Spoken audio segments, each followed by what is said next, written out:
Hello mga gandararat, kumusta? Mga gandararat, alam mo bang na malaki yung problema namin ngayon? Kasi dalawa kami dito ni Gandararat Jen. Dito lang kami sa loob ng kwarto, tapos hindi pa kami pinapauwi ng madam namin. Pero bago yan, stay tuned muna. Intro muna ako.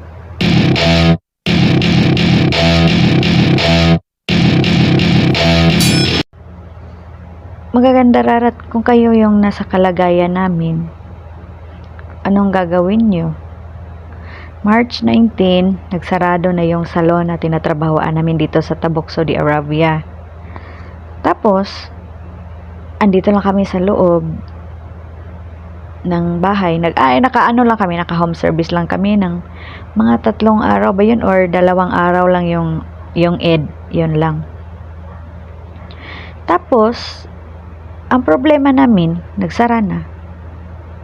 Ngayong April na to, hindi kami sinahuran.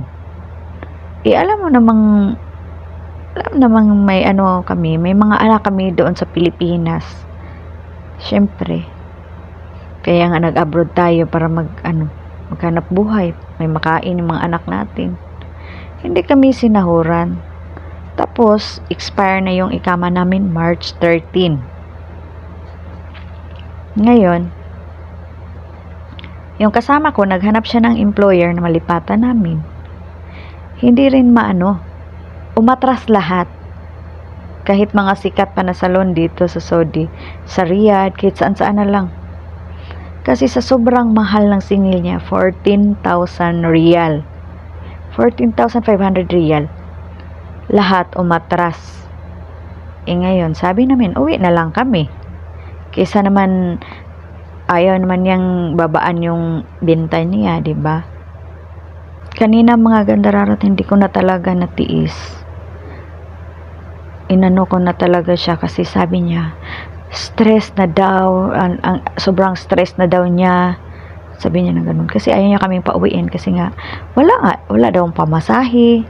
Ganyan, wala daw pera. Mag-antay daw kami. Hanggang kailan kami mag-antay? Hindi naman pwede yun. Sabi ko sa kanya, kasi sabi niya stress na daw. Palagi ko raw siyang inaano. Sabi ko sa kanya, hindi pumunta kami dito kasi hindi ikaw yung kailangan namin. Ikaw yung nangangailangan sa amin. Sabi ko sa kanya. Tapos, sabi ko sa kanya, ikaw yung employer namin, obligasyon mong mapauwi kami. Kasi 2 kami ni Gandararat Jen. Sabi ko nang ganun. Sabi niya na, wala pa nga daw siyang pera, mag-antay daw siya. Mag-antay daw kami. Yung sahod, hindi pa binigay. Tapos, 1 buwan na mahigit kami dito. Pahiga, tulog, kain na lang kami dito. Ayaw pa kami palabasin. Nag-order kami sa online.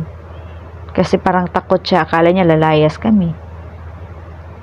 Diyos ko, hindi namin alam talaga yung gagawin namin. Ayaw kaming ibigay sa ibang employer. Kasi mahal yung singil niya. Tapos yung sahod namin, hindi binigay. Ano ba yan? Tapos yung ikama namin, expire na. Hindi man lang ni-renew. Diba? Talagang ininsulto ko talaga siya kanina, nainis ako sa kanya. Sabi ko na, akala mo kung magstay kami dito, hindi namin i-complain yung sahod namin. Yung kontrata namin hindi pa tapos. Sinarado na yung salon. Anong gagawin namin? Terminate na yun sa contract. Yung ikama namin expire. Kaya naisip talaga niya, maldita talaga to. Palagi kaming nagtatalo niyan . Kaya mahirap talaga mag-abroad. Diyos ko. Katulad nito.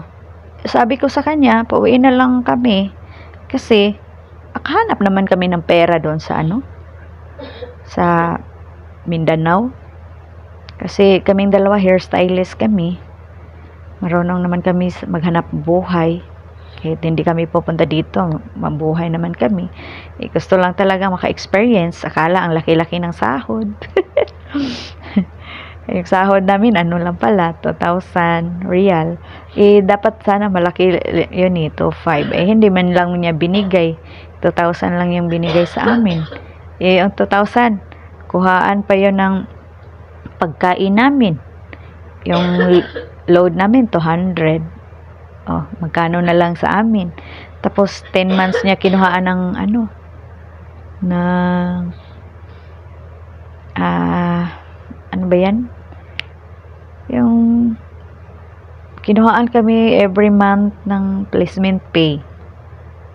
Eh, syempre, hindi na buo yun. O, magkano na lang natira sa amin? Kulang-kulang.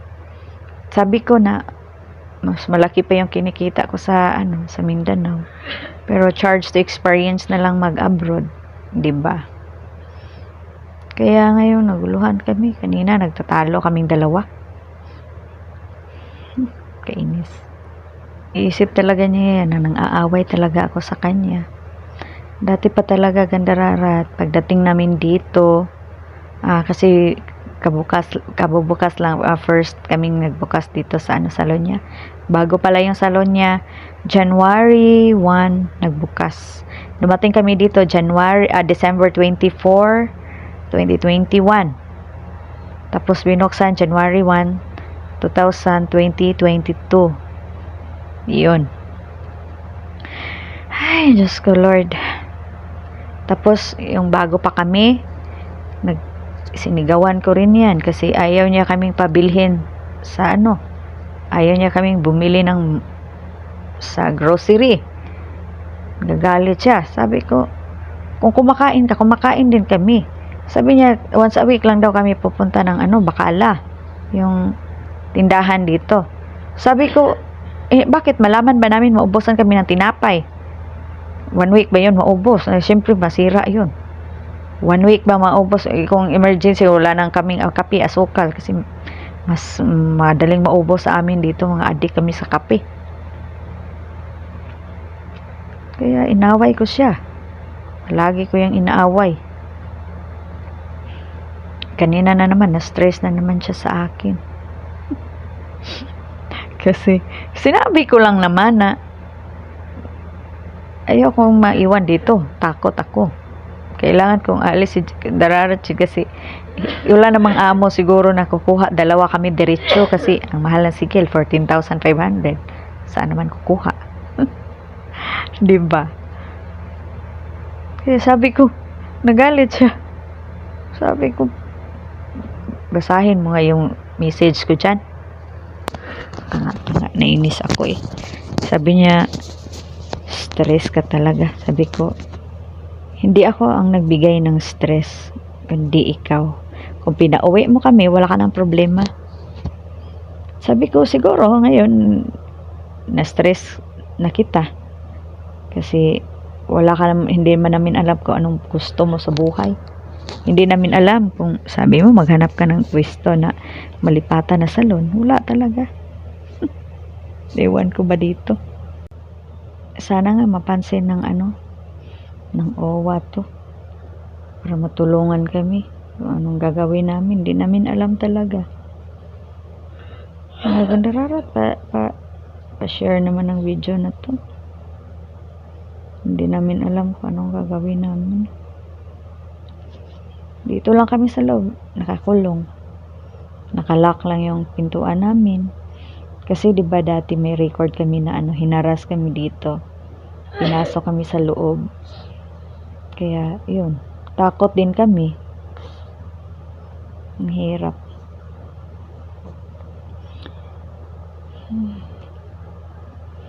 Mga Gandararat, thanks for watching mga Gandararat.